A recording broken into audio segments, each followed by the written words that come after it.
레위기 12장, 13장 함께 나누겠습니다. 레위기 12장에서는 여인의 출산에 대해서 잉태하여 자녀를 낳는 것에 대해서 말씀하시는데 12장 2절에 보시면 이스라엘 자손에게 고하여 이르라 여인이 잉태하여 남자를 낳으면 그는 7일 동안 부정하리니 곧 경도할 때와 같이 부정할 것이며 했습니다. 자, 여인이 이게 생리를 하고 하혈을 하는 것과 자녀를 낳는 것이 똑같다. 왜 똑같으냐? 그 상식적으로는 똑같을 수가 없죠. 하지만 이제 이유를 보면 우리가 근원을 봐야 됩니다. 근원이 하혈을 하는 이유가 뭐냐? 자식을 낳기 위해서 하혈을 하는 거죠.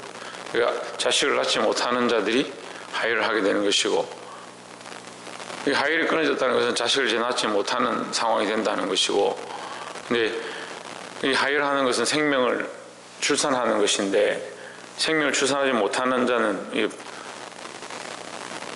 나이가 많이 들어서 이제 생명을 출산하지 못하는 것인데, 에덴 동산에 있을 때 이 여인이 범죄함으로 말미암아 하나님 앞에 저주받는 것이 뭐냐면 출산하는, 해산하는 고통을 가지는 것입니다. 우리가 이것을 오해할 수 있는데, 출산하는, 이 해산하는 고통을 가지는 것 자체가 하나님의 저주냐? 출산하는 것은 저주가 아니죠. 출산할 때 고통을 가지는 것이 저주죠.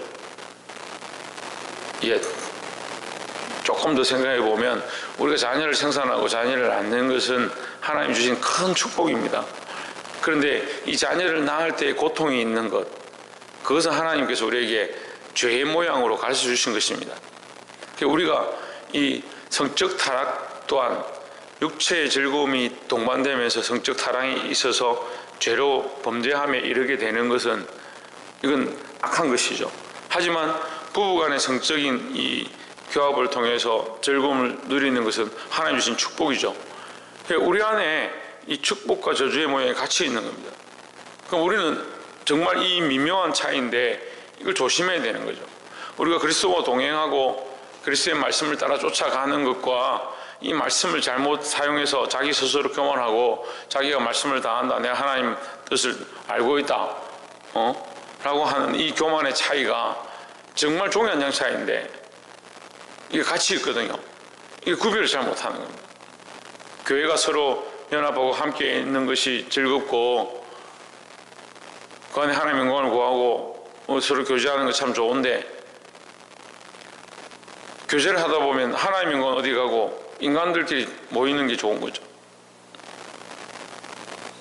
초대교회도 그런 문제들이 있었습니다. 그래서 사도들이 정신을 차리고 어떻게 하느냐, 우리가 이 모든 것들 집사를 세워서 맡기고 우리는 기도하는 것과 말씀 보는데 전념하겠다라고 하는 겁니다. 우리가 이거 조심해야 되거든요. 근데 자, 출생은, 자녀를 생산하는 것은 하나님 주신 큰 축복입니다. 근데 자녀를 생산할 때의 고통을 얻게 되는 것, 피를 흘리게 되는 것은 하나님께서 여인에게 주신 저주입니다.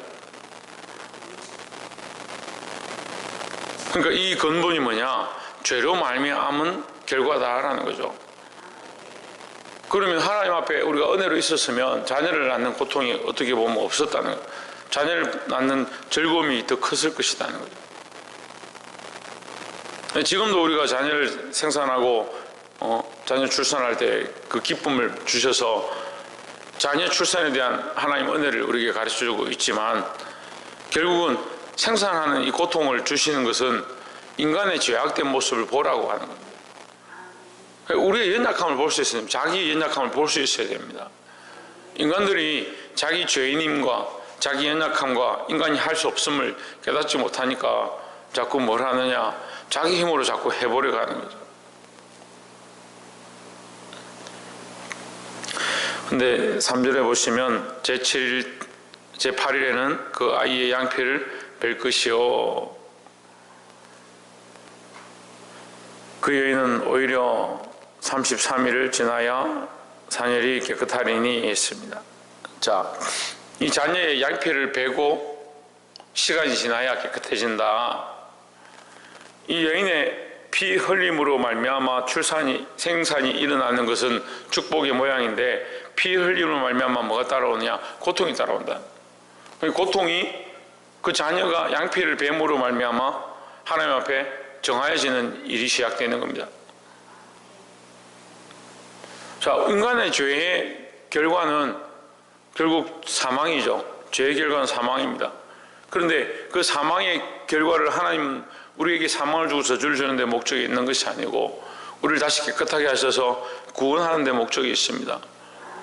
그러니까 이 구약의 이 모양은요, 물론 그 육체에 대한 이 모양들을 또 쉬게 하고 그 피를 베게 함으로 정결케 하는 그것을 보여주지만, 영적인 모양, 결국 지금 신약의 그리스도가 오셔서 흘리게 되실 그 피에 대한 모양을 가르쳐주는 겁니다. 이 여인은 참 정결하게 되면 그 자녀의 양피를 베고 하나님 앞에 제물을 드림으로 정결해진다, 그렇게 말하고 있습니다. 그래서 인간의 이 죄의 근본, 죄의 속성으로 말미암아 하나님 우리를 망하게 끝나게 하시는 것이 아니라, 심판하고 끝내는 것이 아니라 뭘 주시냐? 생명에 대한 희망을 주시고 그 미래에 대한 길들을 우리에게 보여주시는 겁니다. 그것을 위해서 양피를 베는 것, 양피를 뱀으로 정결케 됨에 대한 약속을 허락하셨다라는 거죠. 그래서 하나님은 결국 우리를 구원하시고자 하고 우리를 은혜로 이끄시고자 하는 이 계획을 늘 볼 수 있는 자들이 되기를 주의 이름으로 축원합니다. 또한 두 번째 나눌 말씀은 13장 2절에 사람의 피부에 무엇이 돋거나 딱지가 않거나 색점이 생겨서 그 피부에 문둥병같이 되거든 그 제사장 아론에게나 그 자손 중 한 제사장에게로 데리고 갈 것이요 했습니다. 자, 문둥병에 대한 규례인데, 피부가 이상해지고 반점이 생기거나 움푹해지거나 색점이 생기면 제사장에게로 데리고 가라 했습니다. 우리가 잘 알지 못하는 죄의 모양들이 생기면, 이 문둥병은요, 이 구약에서 문둥병은 죄의 모양에 대해서 얘기합니다. 죄의 모양. 죄를 범해서 하나님 앞에 이 책망을 받는 거죠.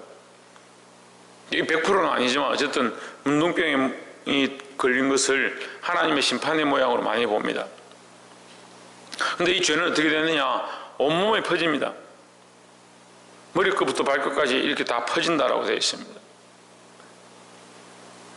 죄가 온몸에 퍼진다는 것은 우리가 잘 알고 있는 것이고, 우리의 육체만 망가뜨릴 뿐 아니라 우리의 영과 혼도 다 망가뜨린다는 거죠. 그러니까 죄의 노예가 되지 말고, 그래서 그리스도의 노예다 이런 단어를 잘 안 쓰는데, 그리스도께 구속된다 이렇게 우리가 말을 하죠. 그리스도께 속한 자, 그리스도 안에 구속된 자의 삶을 살고자 몸부림치면 죄의 노예가 되지 않는다라는 거죠. 근데 내버려두면 계속 어떻게 합니까? 죄를 따라서 죄의 노예가 되어서 항상 범하던 죄를 계속 범한다는 거죠. 근데 또한 우리에게 가르쳐주는 게 뭐냐? 너희의 그런 모양들이 나타나면 어떻게 하라? 제사장에게로 가져와라 했습니다. 7절에 그러나 정결한 여부를 위하여 제사장에게 보인 후에 병이 피부에 퍼지면 제사장에게 다시 보일 것이요. 8절에 제사장은 진찰할지니 그 병이 피부에 퍼졌으면 그를 부정하다 진단할 것이라. 이는 문둥병임이라 했습니다.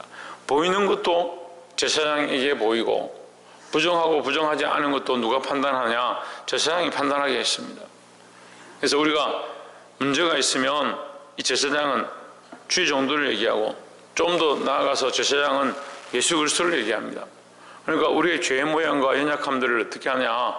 그리스도 앞에 가져와야 됩니다. 하나님 앞에 가지고 와야 된다는 거죠. 자꾸 자기 생각으로 하려고 하는 사람들이 많이 있습니다. 범죄하는 사람들이 나는 이만큼 죄를 지으니까 이제 조금 줄여야지, 내년에는 우리가 마음을 각오를 단단히 해서 그 죄를 조금 줄이면 되겠지. 사람의 기준에 정하는 것이 아니고 하나님 앞에 가져와야 돼요. 하나님 앞에. 죄를 따라 쫓아가면 머리끝부터 발끝까지 다 번진다 했습니다.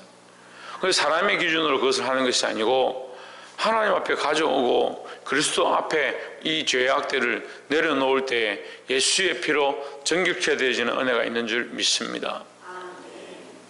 예, 오늘 말씀을 마치겠습니다. 여인의 출산하는 것이 해산 자체가 저주가 아니고 해산은 출산하는 것은 축복입니다. 그런데 출산하면서 따라오는 이 고통은 하나님이 그 여인에게 주신 저주의 한 모양입니다. 하지만 우리는 저주를 바라보고 자녀를 낳는 것이 아니고 하나님 주신 축복, 생명에 대한 축복을 바라보고 자녀를 출산하는 것과 같이 또한 세상에서도 전도나 복음을 통해서 많은 생명을 낳으면 그 생명들이 교회에 들어오고 힘들고 가르치는 것들과 그들을 양육하는 것에 어려움이 있고 또 세상으로 삐딱하게 나아가는 것들을 볼 때 어려움을 우리가 상처를 받고 합니다. 하지만 그것보다 더 중요한 게 뭐냐? 생명을 살리는 데 있다는 거죠. 또한 하나님의 방법은 구원에 있습니다. 그래서 그 여인이 피를 흘리고 자녀를 출산하고 부정한 것으로 끝나는 것이 아니고 양피를 베고 시간이 지나면 그 여인 제사장 앞에 제물 드림으로 말미암아 정결케 되어지길 원하신다라는 거죠. 그래서 하나님의 방법은 정결케 하는 것이고 구원에 있다는 사실을 늘 기억하기를 바랍니다. 문둥병은 죄의 모양을 얘기합니다. 머리끝부터 발끝까지 이것이 다 번지지 않도록 어떻게 해야 되냐? 제사장 앞에 가지고 와야 된다 했습니다. 우리의 죄에 대한 문제, 세상에 대한 문제가 있으면 주의 종에게 가지고 오고 기도하고 또한 특별히 하나님 앞에 내어놓고 예수 그리스도의 말씀 앞에 비추어서 정결케 하시기를 주의 이름으로 축원합니다. 기도하겠습니다.